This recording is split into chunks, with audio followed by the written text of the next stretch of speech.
guys want to kind of keep their secrets, and it's kind of like that. Because they're going to look at you like their competition. A little bit, so yeah. How am I going to teach this to? I find that in a lot of business where people don't want to really be there and tell you what their secret is, but the really successful ones have no problem telling you what they do, because most of the time, most people don't have what it takes to do what they do anyway. Welcome to the Veteran Battalion podcast, where 4 Marines help veterans achieve success. The mission is everything. What's up, guys? Everyone have their Black Rifle coffee on them? I got mine. I need it this morning, man. 2-hour drive, right? Yeah, we had to start here a little late. Yeah, I know it's my fault. No, it's all good. So we took like about a week break after our first episode. So we're back on it today. We got everybody here: Roland, Colt, Adam, and JP. The man. So we got a great episode today, guys. And after that first episode, we sent it out to just a couple of limited amount of veterans out there just to test it out, see what sort of feedback we got. And it was actually really good. The one thing a lot of them did ask about was what we spoke about, mentorship and coaching, and what was that, and really what did it take, and what it really meant. So I think it's an important topic that we sort of discuss, talk about. I think we all sort of had one shape or form. We just might have not known it. So I want to start off with Colt. He's giving me the look right now. What's the look? He just looks like he wants to ride a motorcycle. So we all going to talk about what it means to us? Yeah, well, look, for example, like Roland, Adam, and me are in the real estate business. And it's somewhat easy to get into it. I think we can all agree that. You basically take a principal, a couple courses, you take a state exam, and there you go. You get a license. Now, you're in a completely different field. You're in the moving business, which is a bit different. So how did that come about? How did that idea turn into what you have made it now a very successful company? And who did you turn to guide you and help you to achieve that?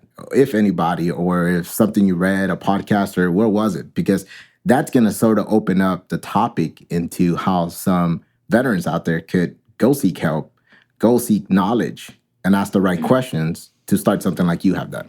Yeah, that's great. When I first got in the Marine Corps, I was just I think I had mentioned this in the last one. I was homeless. I was lost. So I just did my thing. I worked for other people for some time. I was always into the labor trade. Anything to do with labor. But it started bothering me. That I was working for other people and I wasn't making what I wanted, and I was just frustrated. So I started looking at entrepreneurship. And I looked up to my uncle. My uncle has a business, and he just kind of mentored me a little bit through it.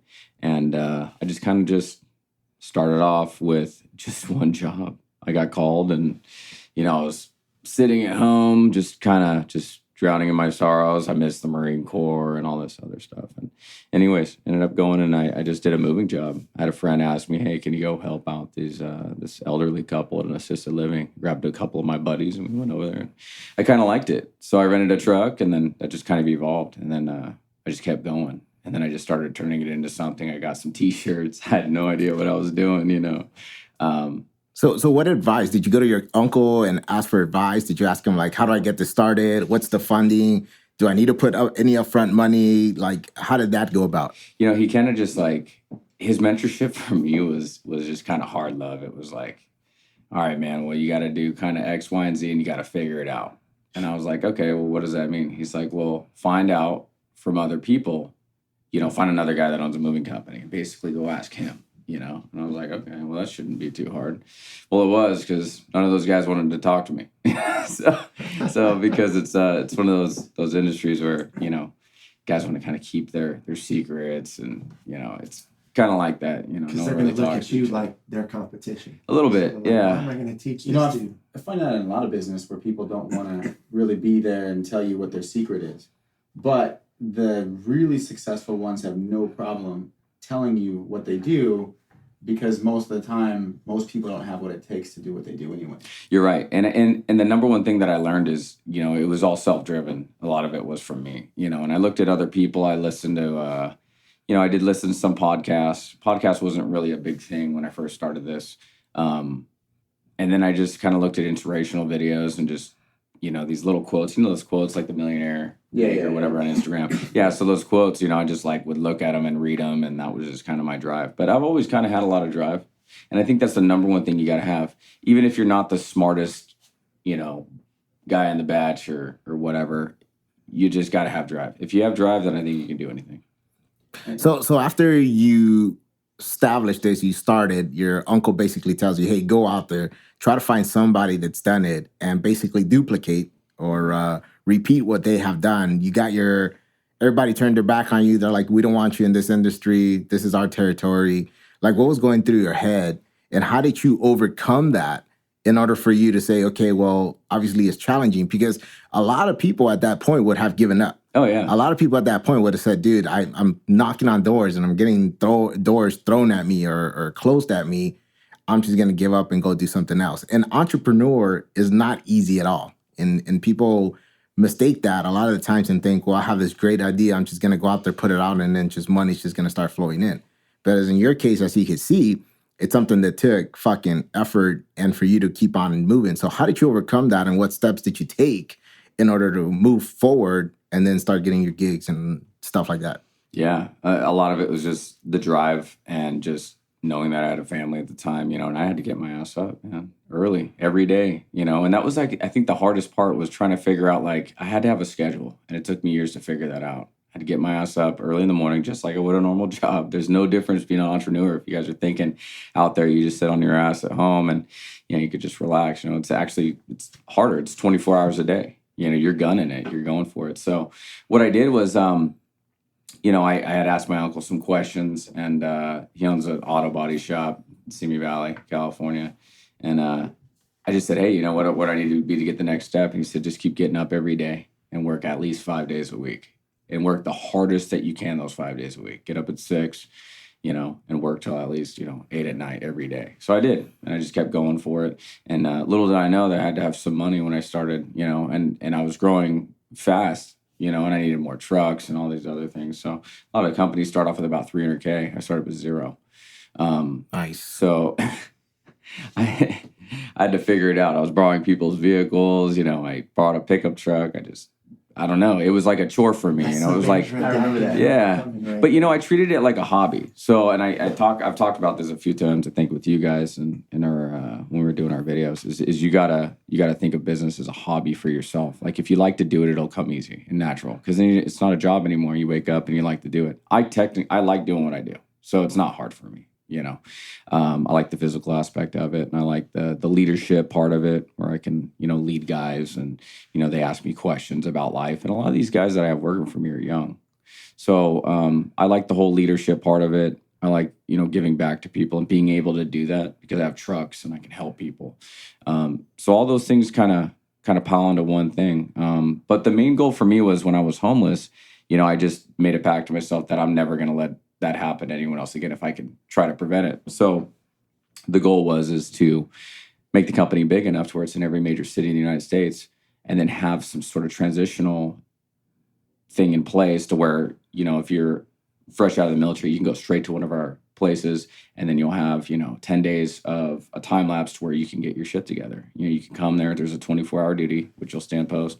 And then you got to work a certain amount of hours per week for us. And you get automatic tips, which is money the next day. You don't have to wait for a 2-week paycheck. Nice. And then, we'll provide, have like therapists come in and talk to you and shit like that, just so you can get into the whole realm of being a civilian, and you have a job to transition to, and what better to have a bunch of military people working for you. And I like that. And I think the most important thing that I just heard come out of his mouth that he said is that he basically has a system with the standards and procedures that if I were to literally go to your company right now, from A to B, you will provide the information I need to effectively execute my duty and not need you to be there 24/7, correct? Yeah, absolutely. And that's the way it should be in every business. And I think that in my business, for example, in real estate, it's where we drop the ball a lot of the times. We want to take on new agents.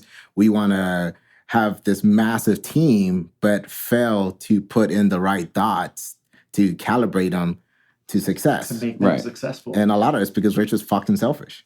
Right. And I think a lot of the mentorship leadership comes from within yourself too. Like, if I picture, teaching you something, I'm really teaching myself, you know? So like every habit that you create, you know, if we're talking about getting up early, well, we still got to work on that ourselves, you know, every day. It's not like you just do it, you know, you do it and you teach yourself over and over again that this is what you have to do. And in reality, you're educating yourself.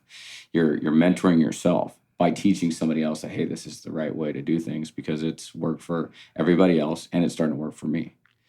So I don't know. That's my little. Yeah. There's definitely something about waking up early. Starting your day off with something positive or good, just accomplishing something right when you first wake up. Do you ever notice that when you're on social media, you talk about yourself? Like in reality, like you're talking to other people about doing the right thing or getting up early or whatever you're doing. You're talking about yourself. Like you're hyping yourself up. You ever do that? Like, hey, I'm going to go to the gym and we're going to do this and I've done this. And but you're really in reality, you're hyping yourself up. Like you're kind of talking yourself into it. Yeah, I get that. Yeah, totally. No, definitely. What about you guys? I mean, I know we sort of met through a coaching program. Yeah. And a quick story on how I met this guy. So we're at Tom Ferry Success Summit in Las Vegas. And I'm walking up there and I see this two dudes and they're walking like literally like they're on formation or something. And they're even doing about faces and right faces. And I'm like, dude, these guys have to be fucking Marines. So I start walking up there. I'm like, hey, you guys Marines?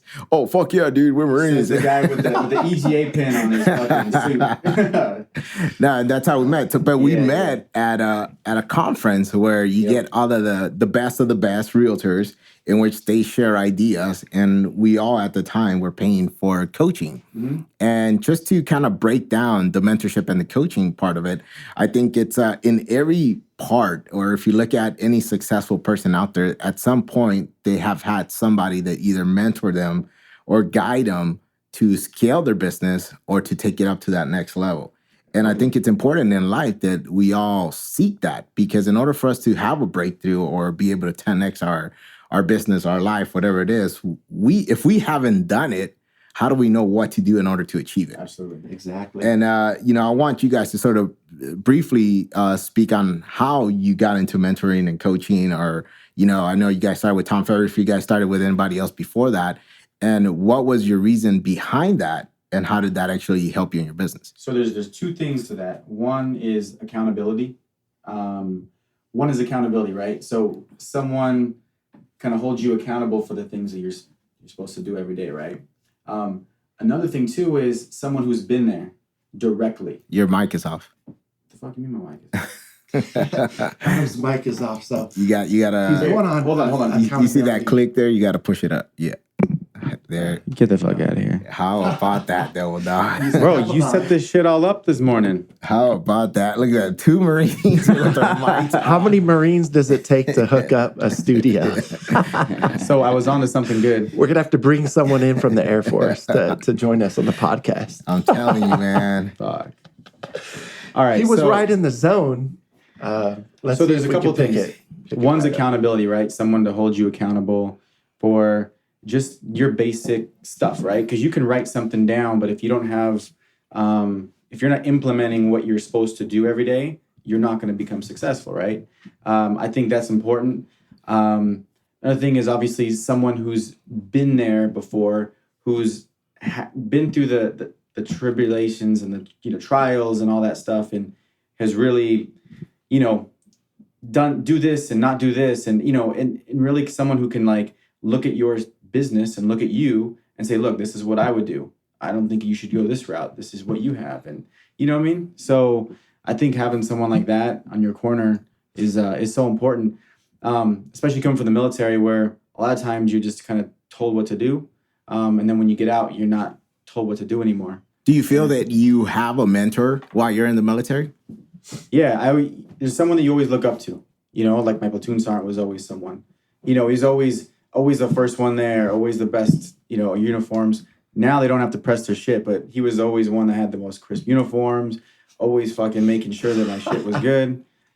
His shit was always just spot on. Yeah. And you're like, man, I want to be like him. So, I remember I think you were at my very first drill right before when I checked into no, it wasn't recruiting dude, the reserve unit, right when we got activated. They're in Encino, right? Yeah. And Off of Balboa. My very first drill Well, I was already starting off on the wrong foot because my platoon sergeant, Sergeant Gazer, yeah, he had called me just to confirm I got the word on when drill was. And I was all, yeah, I got it. And he's all, oh, yeah, huh? What are we, fucking boys? How about yes, Sergeant? And I was like, oh, shit, dude, I fucked up now. So already, Yeah, I got it. I'm Back on the starting block. off with that. Yeah, bro. I'll see you at drill. Hey, So I guess, I don't know, I was still on my 10-day leave. I forgot fucking what the drill instructors taught me. For the record, he got in trouble a lot. I can tell now. Dude. It's like- And he'd get fucking yelled at. He'd have this stupid smile on his face, like he wouldn't, like right now. See how he is right now?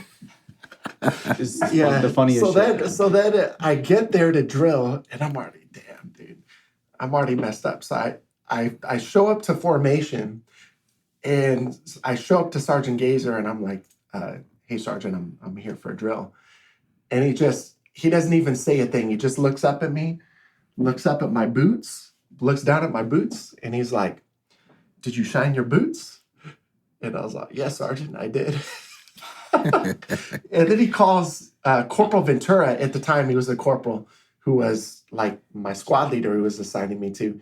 And he's all, hey, Corporal, this freaking PFC is trying to gaff me off.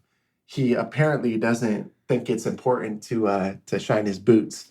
So then he made this corporal get down and push in front of the entire company. And he's all like, hey, you're going to fix this, dude. Right then and there, I was like, oh, damn, dude. Welcome to the unit. Welcome to the unit. Yeah. Yeah. Where's And, Martinez at? Laughing at you somewhere in the corner? Probably. Dude, I remember my first day in at Fox Company. We were out, I don't know where we were at. We were at like Mount Town or whatever. And I just got to the unit, and they just kind of threw me in there, and we had some sim rounds, and I wound up, I was just kind of like, having fun or whatever. Shot this dude in the neck. What? And it was my fucking platoon sergeant. Yeah. Oh, Yeah. So like, welcome to the unit too. So, shit happens, yeah. Totally. But you know what? When you look at you kind of brought it up, any successful organization, they have a great mentorship program. And you look at, going back to the Marine Corps is an organization. It's a business. Oh, yeah. And, their business is to keep America safe. But if they wouldn't be as successful as they were without a great leadership and 100%. mentorship program. And also systems and procedures, man. Definitely. Boot camp does not change whatsoever. Every cycle, it's literally from A to B all the way to Z, the same exact thing through every fucking platoon, company, the way it's done, the way PT. It's all a process that it's come down to the point where they have it down to a T. Yeah. And that's why it's Anyone can do it. Yeah, anyone. the Literally, you systems get in that place. manual and you take it anywhere and apply it, it'll fucking work. And it's funny because I always been that one person that, I scout the area, look who the best is, and then I want to mimic that person. Like, I want to be next to that guy and fucking just get as much information. And when I started in the Marine Corps, that was sort of the thing. I went in there, checked in, fucking real quick, looked like, okay, that's the guy. And until this day, this person, he's a first sergeant, finally retired, dude was always that one guy that I said, dude, this motherfucker's locked on. For being a reserve, he has such respect. Dudes looked up to this guy and were like, dude, you're fucking locked on. And it's true. The guy, an amazing leader, first of all. And I believe that leadership does not mean that people have to fear you. And I think that's the biggest problem in the military, that it's all fucking, look, I'm this fucking tough guy. I'm going to whip your ass or I'm going to make you do this. So therefore, listen to me. Well, that's not really leadership. Yeah. That's you just fucking having somebody that's going to hate you down the line. Effective leadership means you leading by example, you being up front, and you providing the right answers and the examples that one Marine or soldier or whatever needs to grow. Absolutely. Yeah. You got to see that. And that's how this guy was. And that's First Sergeant Garola. He was also interviewed by Garth, I believe it was. Oh, Rudy. Yeah, Rudy dude. Garola? Yeah. Yeah, dude's awesome. So, I mean, He's armor, right? oh no, that's a different gorilla. That was from Encino. This is a gorilla from Los Alamitos. Oh, Los Alamitos. Yeah, although They're probably gorilla brothers. armor, get to go though. I know one of his nephews, I believe, that was in our unit. Get to go guy though. The guy's legit. But the same thing. We seek that mentorship from that person. We ask for help. We ask for guidance, and that's what's take us. So in your guys' business, you guys are in the real estate business, and you guys said right now, hey, so we started, looking for somebody to provide accountability because a lot of the times, for example, with me, when I went into coaching for real estate, my whole thing was like, dude, I don't want to do this because I don't need somebody to tell me to get up in the fucking morning. I don't need somebody to tell me, hey, make your calls, because I was doing that already. Yeah. I needed somebody that was going to teach me how to implement systems that could work for my business. So what systems and procedures did you learn while in coaching that you're able to apply now in your business that you think has helped you become as successful as you are? So I think a lot of it has to do with not necessarily the systems, but our main cause, our main focus, our main passion, and that's providing value and providing authenticity, being authentic and not salesy. There's one of the biggest problems with not only real estate or sales, but with a lot of things is everyone's just focused on Money. the money, the paycheck, and what's in it for them, and they're really not focusing on the customer, the client, fixing their problems, fixing the broken service. And I think that's what really we kind of, and it took a while for us to evolve this, right? Absolutely. We definitely went through some growing pains until we finally got it. And that's when we were like, you know what? We're just going to try to provide the best possible service, to provide value and kind of fix, some of the broken areas. But I think that the person who really did that for us was more Andy Frizella than anything else. Definitely. It wasn't Tom Ferry coaching, because we stopped that coaching. Because to me, they were more sales versus finding a solution to someone's problems and doing whatever it takes to help that person out. What the podcast from Andy helped me out with was not necessarily the accountability, but I had the podcast weekly, but it was more making sure that our mission was on point. Because I think that once you have a solid mission on what you want to do, and we always had a passion for helping out vets, just like you do, JP. So we were just trying to figure out how to make our business better, but at the same time, really just focusing on the right thing, And he's got the accountability piece too. There's definitely the accountability with the power list, having the 5 things that are crucial to developing your business that Absolutely. you need to accomplish each day.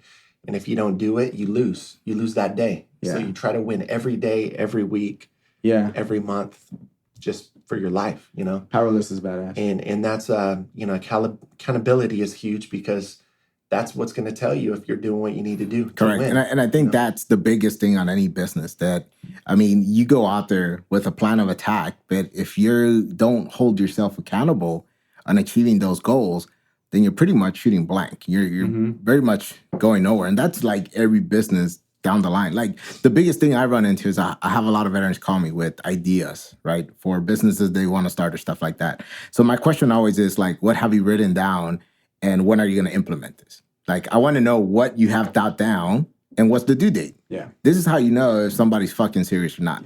And I always get excuses when it comes to that. Oh, well, I haven't done that because this, and that. Or I haven't done that because I'm still working. Or I wanted to do this so then, first. dude, you're not fucking serious. You don't really want to take this, because dude, my whole belief on it is that every day you get a new shot at your fucking goals, a new shot at life. It's like a reset. If all the fucking bullshit problems you had, all the fucking nonsense or whatever that happened yesterday, it's fucking gone. Yes, your debt might still be there. Yes, your fucking whatever. But it's a new fucking day where you could get up and you decide the fucking outcome. Yeah. Your life can literally change from the decision that you make right now. And only you have the ability to do that. Only you have the ability to say, you know what? Fuck that. I'm going to fucking do it. Go fucking boss who want to do it. Because in the end of the day, what do you have to lose? To be honest, what do you have to do? Literally. If it shit hits the fan, well, hey, you just learn one way not to fucking do it. Yeah. But if it hits, guess what? You just fucking really changed your life. Yeah.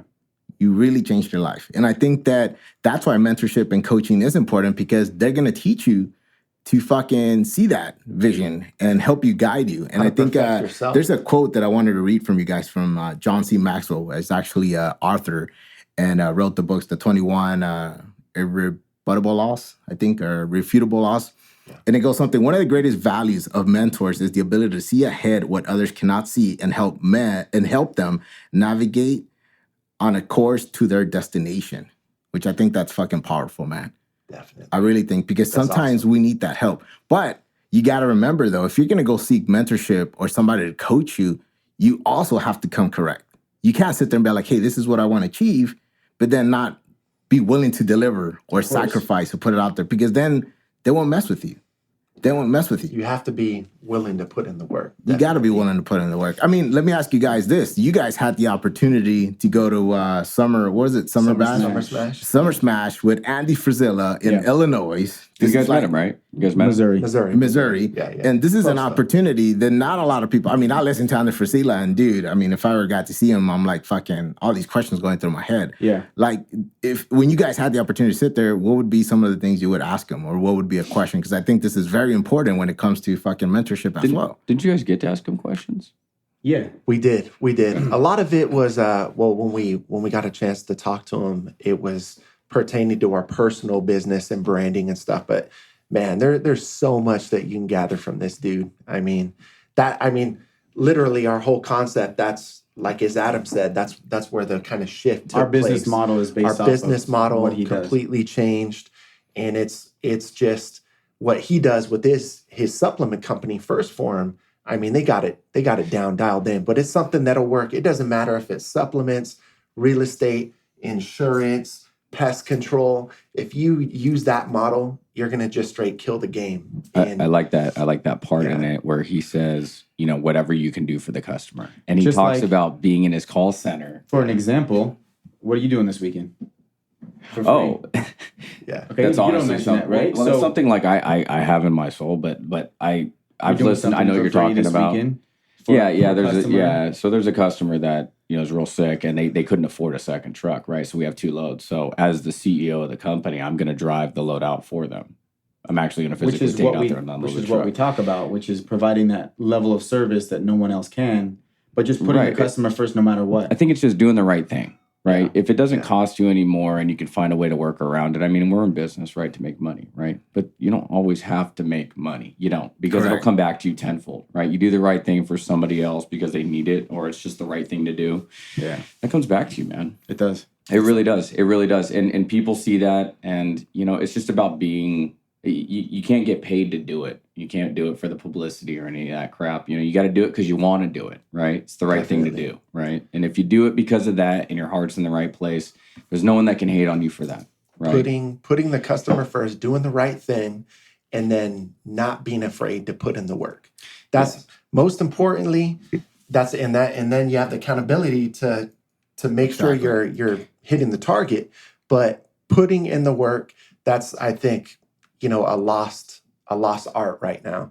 Everyone wants to become successful. They want to become millionaires. They want to move up with the company, but they're not willing to put in the work. And it might be a part of it because some of them, they feel like maybe their position's insignificant. But if you just be the best that you can be, no matter what, if you just work harder than your competition, doesn't matter if you're the janitor, doesn't matter if you're a manager, if you're you're in the corporate office, if you put in the work and work harder than anyone else, then you're destined to make it. I completely agree with you. And I think that's one thing that Andy Frizella talks about. And I know we keep talking about him, but he's got a lot of good information, right? We all agree on that. I think the number one thing that I took from it is he keeps talking about how the new age area in marketing is all about knowing the business, the owner, who their people are. People are more personable. Correct. With the businesses these days. They want to know who you are. They want to know your family. I mean, the world we live in is I mean, showing your whole life on a Facebook is not what it used to be, right? That's a personal thing, but it's now more open, right? It's like you have to kind of do it a little bit. You know what I'm saying? So that's what people are buying in today. And that's what they're looking for.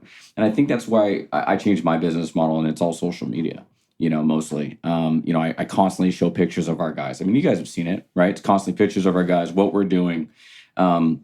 A lot of moving companies, just in general, that's my business, is they hide. They don't show their guys. They don't show updated pictures. They don't do updated reviews. I mean, people want to see what you're doing right now, not a year ago, right? They want to know that if I hire JP, he's going to provide what he's saying on his website or his social media platform. Correct. They want to know that. Especially in today's world or society, where I think that we have such a mass majority of the so-called entrepreneurs on social media or motivators or fucking influencers. But in the end of the day, the plan that they really have how do you say? Incentivize? Incentivize. Yeah. It's not incentivize. That's fucking you clean your hand. Fucking Incentivize. You know what I mean? Yeah. Yeah. It's really fucking money. How do they pocket out? How do they fucking how do they, make these people buy their products, which some of them are garbage and not really helping anything whatsoever.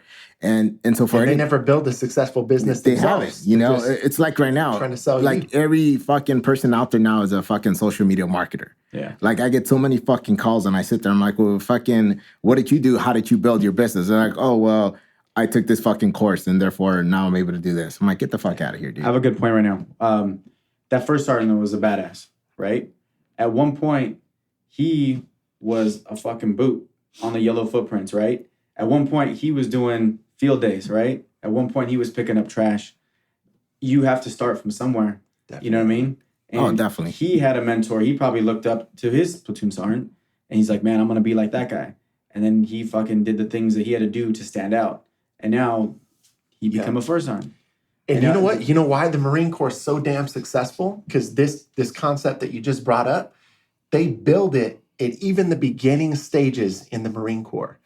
Even when you get promoted to the rank of corporal, that's where your leadership really sets in. Because in your promotion warrant, it reads, as a corporal of Marines, you're bound to set the example for others to emulate. Yep. And that's something that's brought up through all of the ranks. That's what the Marine Corps teaches you, is always to, stick with the rank above, right? So if you're a corporal, you act like a sergeant. If you're a sergeant, you act like a staff NCO, and so forth, right?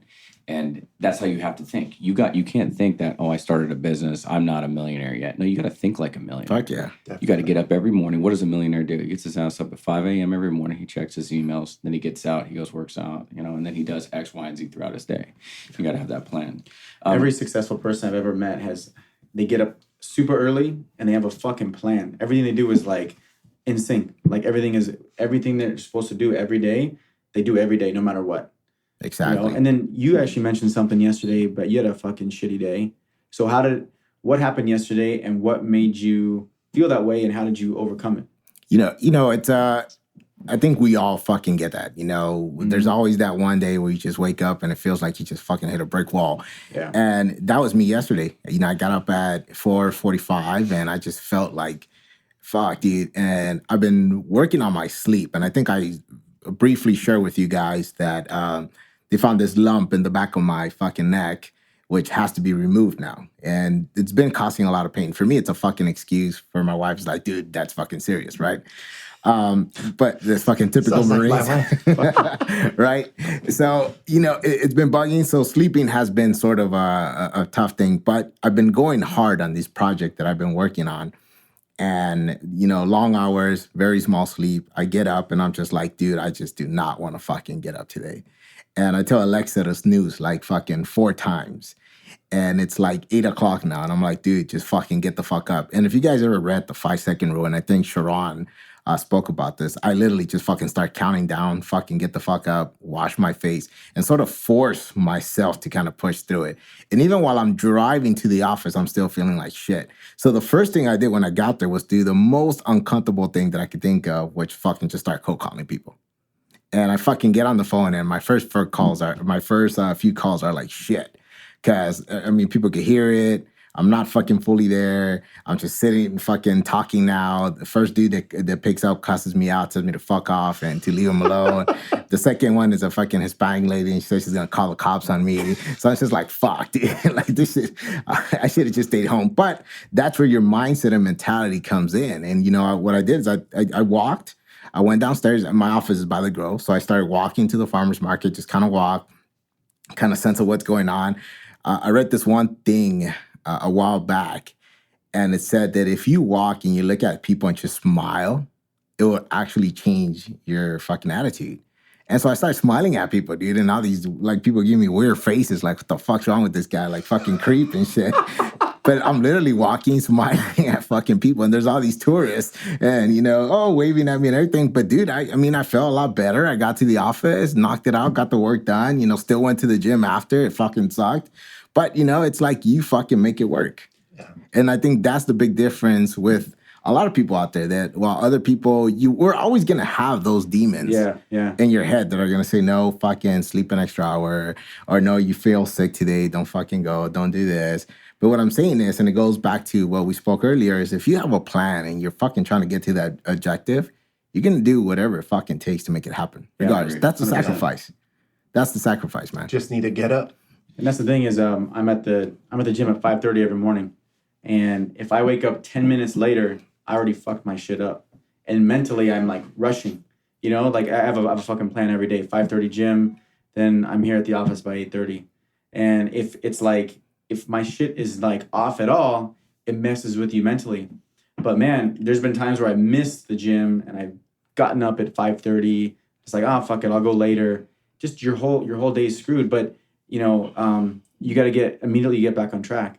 And that's the thing is, coaching is great, but accountability is even better when you have like great friends like us, which, you know, hold each other accountable. Because if I'm fucking up, he's going to tell me, and if he fucks up, I definitely tell his ass. No, definitely. And you know, the one thing, and Jocko, who I'm pretty sure you guys hear, Navy SEAL guy, amazing podcast, by the way. If you guys have not heard it, definitely jump on it.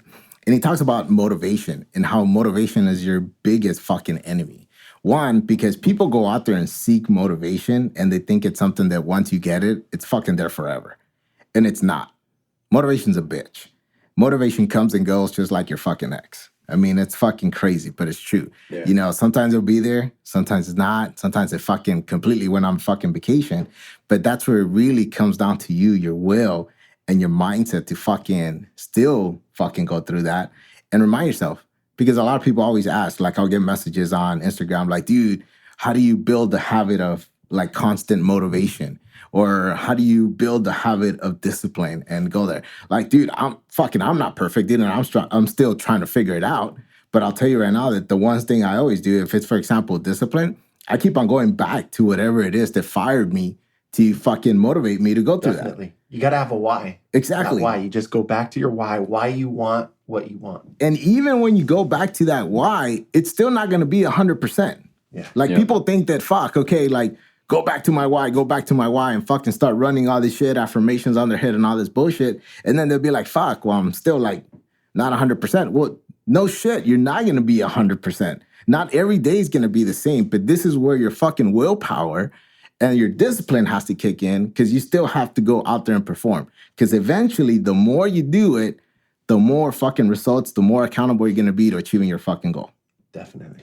That's what I learned from a longtime Marine. He said, hey, if you fail in life and you fail at what you're going to do and like what you set your mind to, you've only failed because you didn't want it bad enough. Now, break that down for just a second. Get real detailed with it. You didn't want it bad enough. So if you want to go out and you want to be a millionaire, right? And if every day you wake up with an excuse, you got to think of that at that moment in time, like, shit, you know, I can't do this because, my wife this, I don't feel good, or, my leg hurts, or I got an itch, whatever it is, right? You didn't want it bad enough. And when you start thinking about that, and you think about that at that moment in time, like I got these objectives I got to hit all day, right? These 5.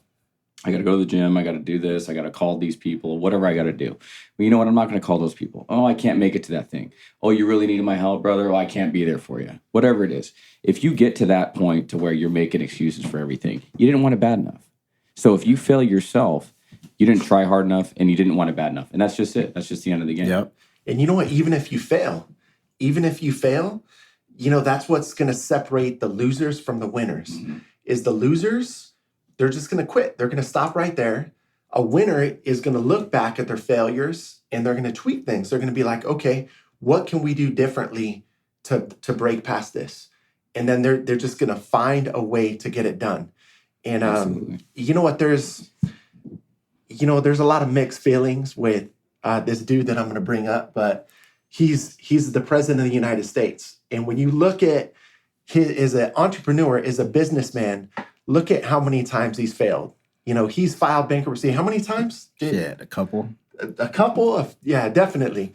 And look, he bounced back every time, and he is the damn president of the United States now. But all right, but just to touch on that, and I will say this, the dude is fucking smart on the aspect that if you go back to all those developments or investments that bankrupt, it was really not his money on all of them. He leveraged other people's money. And it's one of the biggest keys to success is you never fucking put your own money. You leverage other people's money. Leverage other people's money to fucking build. And I'll give you guys a quick example on this. I have a client who's 28 years old. It mitigates the risk. Dude, it does. But it's smart. And that's the biggest problem that even us as business owners or as we start growing and try to fucking invest or put out there, that we all feel that we have to just put it all in there ourselves. And sometimes that can come and bite us in the back. So, and in the ass. So I got this client, 28 years old. The dude makes about close to 18 million a year. All right. When I first asked him, how did he achieve this? And of course, there's certain ways you ask this. And I'm going to touch on the topic on how to properly ask the right questions when you meet with this type of people. Because you don't just go up there and, dude, how did fucking you became a millionaire, shit like that. You have to ask specific, detailed questions if you want great fucking answers. Yeah. If you want vague answers, then ask a fucking vague question, and that's what you're going to get. It's fucking interesting. And so when he broke it down, basically, he borrowed a bunch of money from family, friends, whatever it was, on shopping centers. Back when the REO era was in and some of these commercial fucking places were fucking taking dumps. And he would see the value in them. And that's what he would go out and pitch. So he'll go and sit with investors like this and say, hey, look, man, this is going downhill. But this is the opportunity. This is this and that. This is what I could do. This is what I bring to the table. This is what I expect from you. This is what's going to happen. And now the dude has built a huge commercial empire out of leveraging other people's money. And that's the beauty of this fucking country, that you can literally fucking do that. Or you can fucking take a bunch of people's money and the shit goes down the hill, just fucking bankrupt, and then fuck, there you go. Yeah. What I'm saying? But it's crazy. It's crazy. That is crazy. But so, back to that leader. Yeah. And he didn't quit. He didn't quit. Like when there's times when he failed, he picked it back up where he left off and he freaking made it happen. And I don't want to. Go ahead. Yeah. He's done some shitty things, even like on, the whole like road to being a president. Yeah. Man, there's this. People are like, oh, there's no way he's gonna come back after this, and he just like bounces back. So if we're on that subject, I got a question for all you guys. Okay? Yeah. What do you guys do about all the haters? Okay, because I know there's a lot of people think I'm like, okay, well, what if I start? I mean, that sounds great, JP, all the stuff you said, and you mean friends and family. What do you do about all the people that just say, hey, you suck and you'll never make it? What do you do about those people? You can't just say F them. Right. You do. You say fuck them. You literally do. Well, you can, right? But you use that as energy, you right? prove them wrong. Because check it out. Haters talk, right? Yeah. So they talk and they communicate, right? Any communication, form, bad or good, right? People have to be on a subject for you, but they're always talking about you, right? Yeah. They're looking for a reason because they don't owe you shit, right? You don't owe them shit, right? They don't owe you shit. But at the same time, you haven't proved anything yet to them.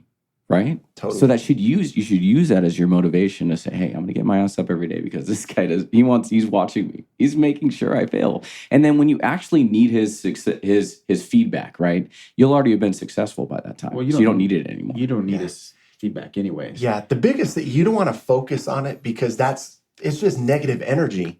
I mean, the way you said it, you can use it is fuel. Like I use it to motivate advantage. you to dominate, to crush your competition. But really, you can't really focus on the haters to address haters personally. You just got to focus on your main mission because they're irrelevant. They don't matter. They're not going to buy from you. They're not going to use you as their service. You need to focus on providing the best. And not everyone's going to use you. You're not going to fucking, you're not gonna. I disagree with that a little bit because I have had people in the past that I felt didn't believe in me or they didn't, like my post or whatever it is. And then now they do. And those are the same people that are asking me for a job now. They're asking me, hey, I want to do this for you, or they're trying to join forces with you in a positive effect, right? Or they actually like what you're doing. It starts making sense to them, right? Yeah. So not all people that can be negative in the beginning, you can't turn them into a positive. I think you can, right? And that's not the goal here, right? The goal here is just to do what you're going to do and just keep waking up and making it consistent. And that's what business owners look for. We look for consistency. Correct. Right? My whole thing is this, man. You want to do something, you fucking do it. And don't let anybody tell you something differently or make you feel something, in any way. Regardless, you only have so many hours in a day, and I've just realized that the more negative bullshit that comes into your mind, it fucks up your fucking plans. I agree with that too. Yeah, and that's why I like the whole thing of get the haters and then, do it to prove them wrong. I mean, for me, dude, and in real estate and in my career, dude, I have had tons. And I think that if I sat there and really gave them an ounce of thought or some sort of I'm doing this because, they said this, dude, it'll be crazy, man. I just let actions speak for it. Especially in social media, you're gonna get so fucking many of them, and that goes across the board, dude. I have had people throw my signs away. I have people fucking get my for sale signs, take them literally off. I had dudes knock at my client's door and ask why they chose to work with me and not them because they're the local realtor or a specialized guy in the area. So, I mean, stupid shit. And what I do when I still see him, I always smile. Like, I run into these guys a lot of times, and I'll fucking buy them a drink. Yeah. Or shit like that. And that shit'll eat them up. They're like, what the fuck is wrong with this guy? Yeah, dude. And it'd be surprised. Like, there's this one dude that has hated on me big time, and he's down, south from where I'm at. And I have run into him a couple times. And it's funny how he was such a fucking dick in the beginning. And he came to one of my properties once, and he fucking walked in there with his client and fucking even told his client, like, this is my fucking area. I don't know what he's doing, but I'm going to talk directly to the seller and I can make this happen. And I'm like right behind him, like, this fucking guy. But of course, I kept my composure. There's clients there. I'm not going to say anything. And I put him aside after and I said, hey, man, listen, dude, it's business and I don't appreciate the way you're saying this. And he's all like, dude, I run this town. What? And I'm like, okay, cool, And, I run this down? Yeah, that's exactly what he said. And then I spoke to my seller about it. And she's like, oh, yeah, he's been blowing up my phone since he got the listing, talking about, that he's willing to deduct his commission. Which, by the way, in real estate, that's very illegal. Oh, it is, you know. And I'm sitting there, so I wrote him a detailed email and, never responded. But, fast forward to today. And it wasn't too long ago, he sent me a message on Instagram. And he's all like, bro, you're killing it. Would love to pick your brain someday. Coffee on me. Coffee on me. I know. And I'm like, this fucking, motherfucker, dude. I'm like, fuck you, dude. If you want to pick my brain, it's going to cost you. Yeah. That's exactly what I said, dude. So, I mean, but if I would have sat there and done my career and, oh my God, like this fucking guy and put a picture of him and use it as fucking, I'm going to fucking take over because of that, dude, then you're doing it for all the wrong reasons. Absolutely. Totally. And I think that's what it is. And I think, you have a better fulfillment of doing the right thing and helping other people and let your performance, your actions speak louder. I think, like we said, there's only so much you can take in a day.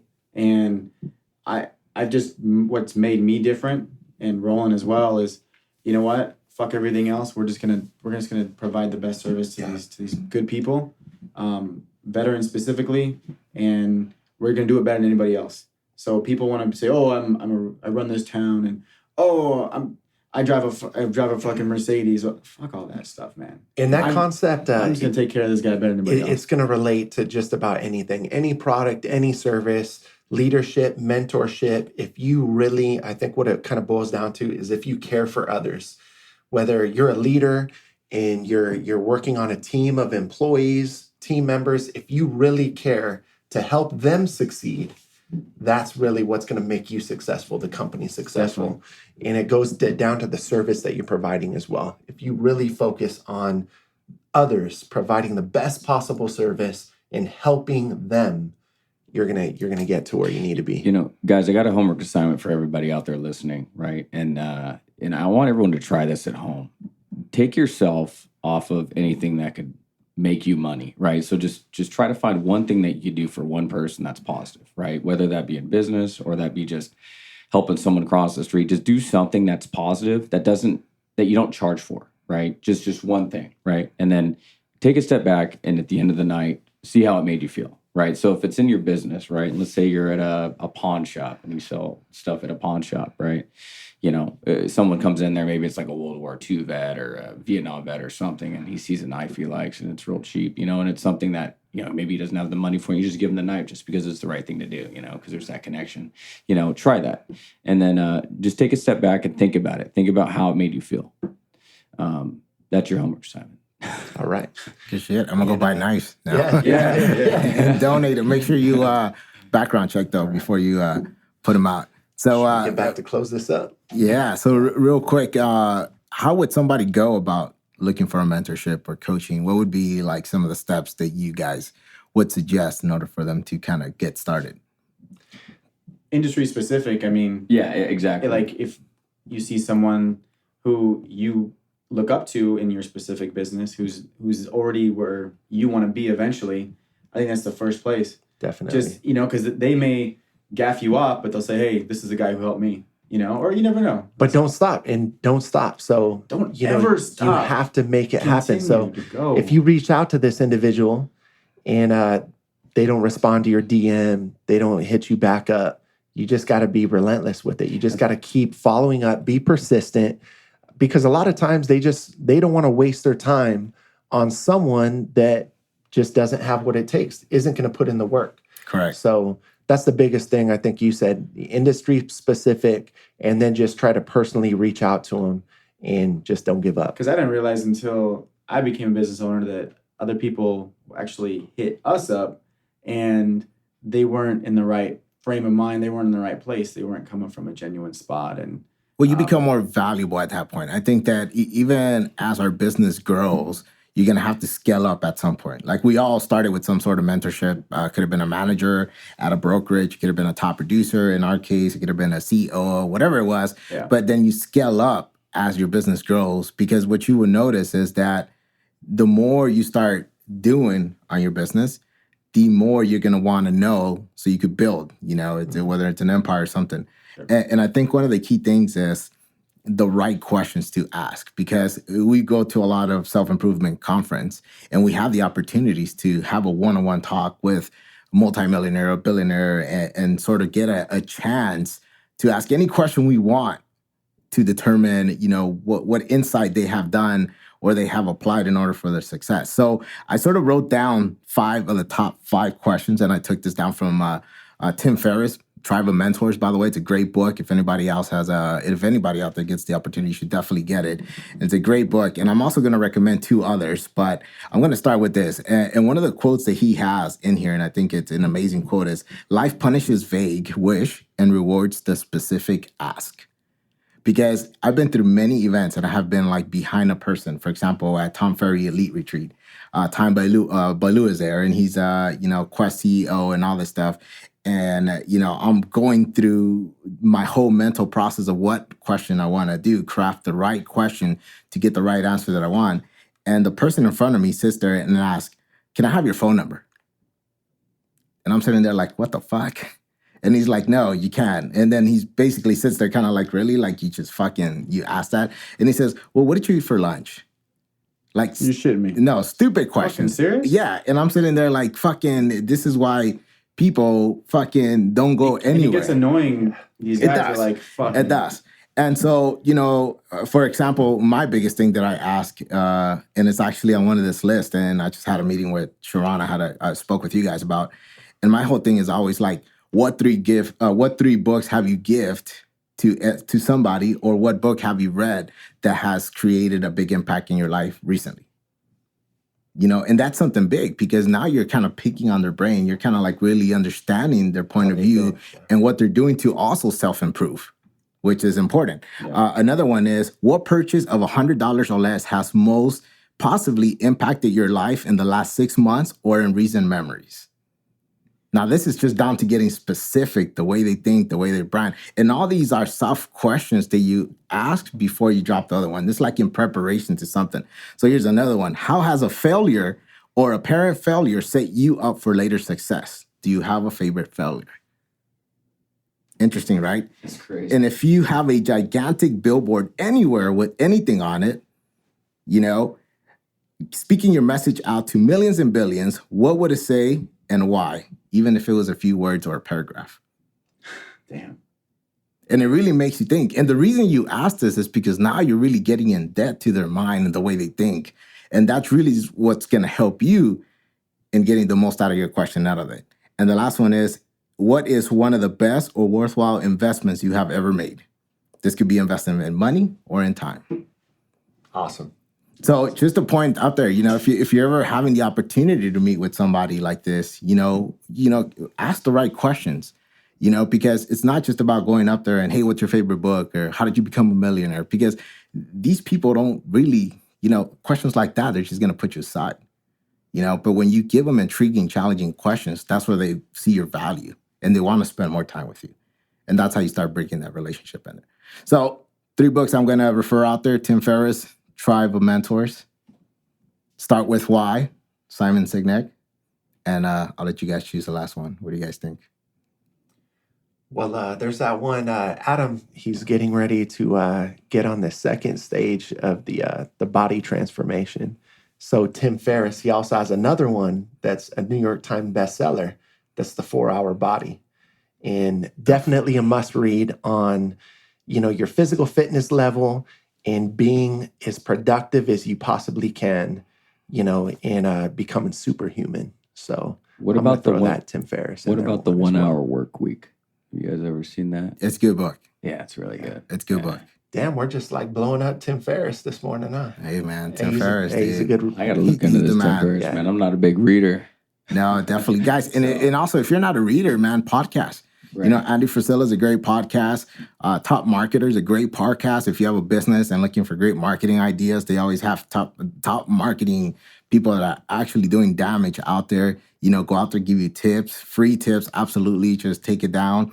Lewis Howes, School of Greatness, is another great one where you can sit there and just learn. And again, this is ways that you can start gaining mentorship without having to pay and get it out there. So Two of my favorites are, so one would be Andy Frisella, the motherfucking CEO. So MFCEO Project.